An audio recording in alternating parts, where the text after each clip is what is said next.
I can tell you two jurors with opposing views were not getting along. Words like argumentative and hostile and condescending, they were all used in that deliberation room. Now, today, early on, prosecutors asked that those two jurors be replaced with alternate jurors. The defense disagreed. They wanted an immediate mistrial. Well, neither request was granted, but at the end of the day, the jury was hung 11-1. There are only 4 words to describe my decision to move forward with another trial. And those 4 words are yes and hell yes. Gurpreet Singh, the man accused of murdering his wife, in-laws, and wife's aunt inside their Westchester apartment in 2019, will be retried. He wanted finality, and I truly, Charlie Ridgers, I believe that he is innocent. And he has maintained his innocence from day one. So, he's disappointed that it wasn't a not guilty verdict. But again, it's better than the alternative. We now know the jury was deadlocked, with 11 jurors wanting to convict and 1, juror 83, in favor of an acquittal. I mean, it makes me sick.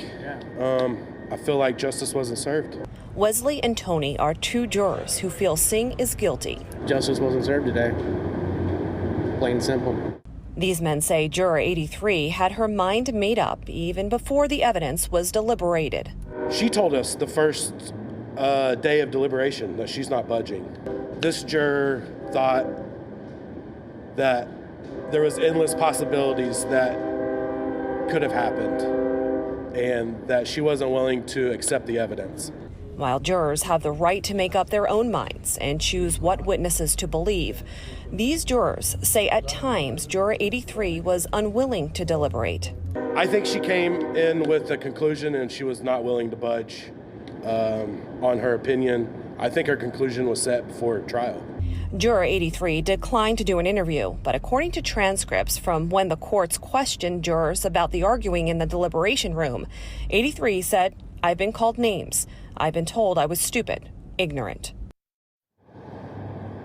And during deliberations, jurors did ask for the transcripts of one of the BCI employees who testified. This BCI employee testified about DNA and blood found on Gurpreet Singh's clothes. Well, Judge Greg Howard denied that request. He did not give them the transcript. Prosecutor Mike Moser very fired up tonight over that, saying they should have been given that transcript. And one of the jurors I spoke with did confirm that was a point of conflict for juror 83. Reporting live tonight in Hamilton, Karen Johnson, WLWT News.